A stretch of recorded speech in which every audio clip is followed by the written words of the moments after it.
ओम शांति। आज बहुत सारे ऐसे कर्मों की वजह से हम भगवान को अपना बनाना चाहते हैं। बहुत सारे ऐसे कर्म हम करते भी हैं जिससे हम चाहते हैं कि भगवान मेरा बन जाए, भगवान का संपूर्ण प्यार मुझे मिल जाए, भगवान पर मैं दिल से कुर्बान जाऊं।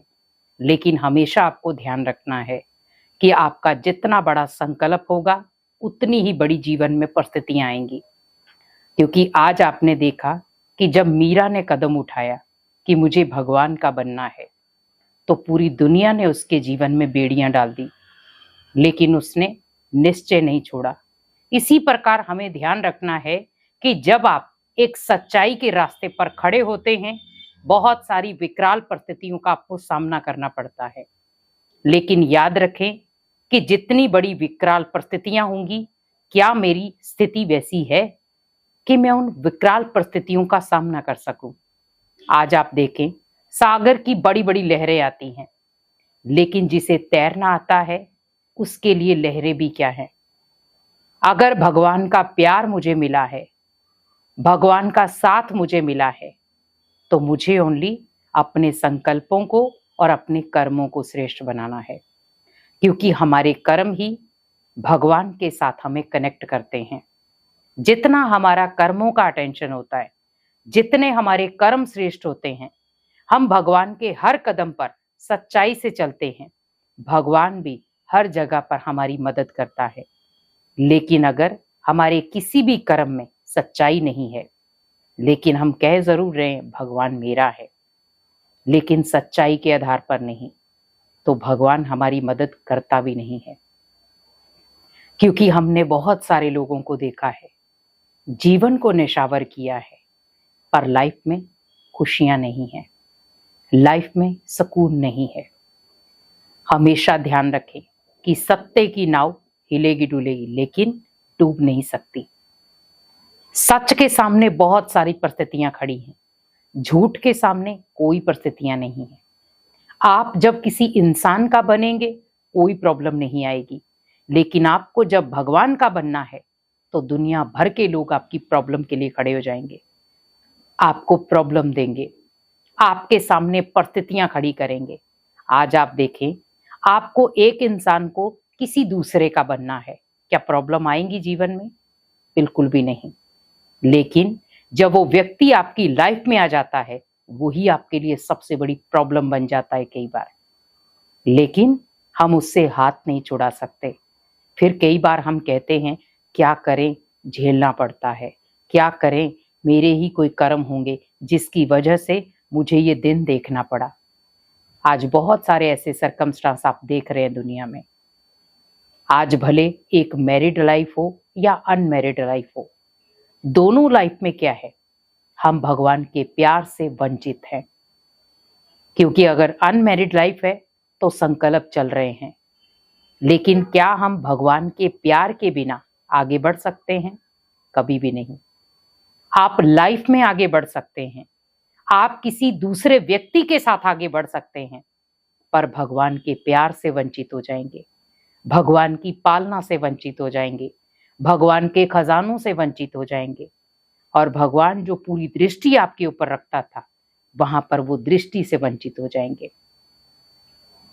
क्योंकि आज आप देखें कि जब मीरा भगवान को, कृष्ण को कुछ भी खिलाती थी, तो उसके मन में भाव क्या होता था कि अगर मेरा गिरिधर खा लेगा, श्री कृष्ण खा लेगा, तो इसका मतलब मैंने भी खा लिया।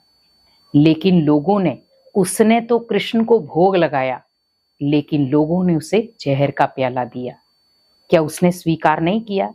उसने वो भी स्वीकार किया, लेकिन उसने किस तरीके से स्वीकार किया कि ये परीक्षा है। इस परीक्षा की घड़ी में मेरा कोई दुनिया वाला साथी नहीं बनेगा। अगर कोई साथी बन सकता है तो मेरा ओनली कृष्ण। तो उसने किसको पुकारा था? भगवान श्री कृष्ण को। तो उसने जब कृष्ण को पुकारा तो उस कृष्ण ने भी क्या किया? उसने उसी विष को क्या बनाया? अमृत। तो जब हम भगवान के ऊपर भी दिल से निशावर होते हैं, तो हमारे जीवन में भले कैसी भी परिस्थितियां आई हैं, वो सब कैसे टल जाएंगी आपको पता भी नहीं चलेगा।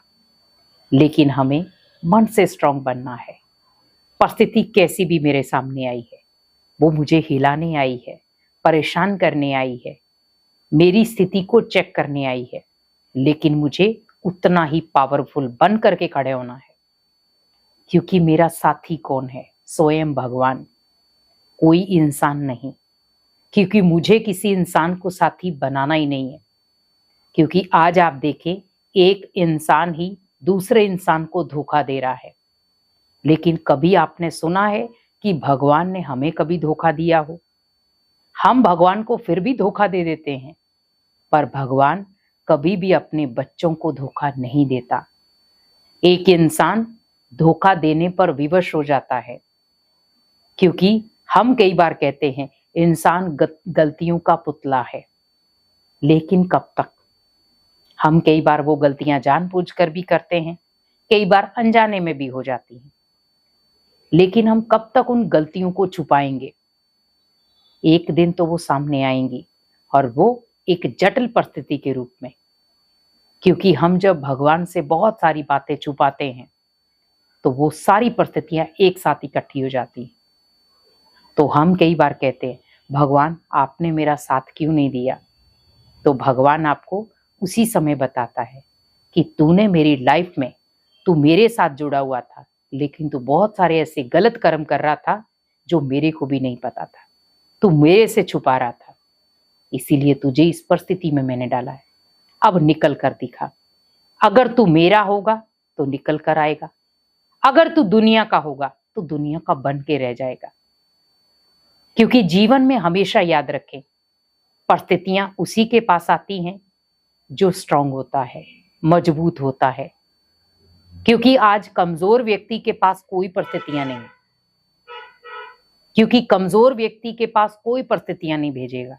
आज कोई बीमार व्यक्ति है, क्या उसको कोई परेशान निराश कर सकता है? उसे पता है पहले से बीमार है। लेकिन अगर कोई स्वस्थ व्यक्ति है तो उसकी खुशियों को भी गायब कर सकते हैं, उसकी आलोचना भी कर सकते हैं, उसका अपमान भी कर सकते हैं।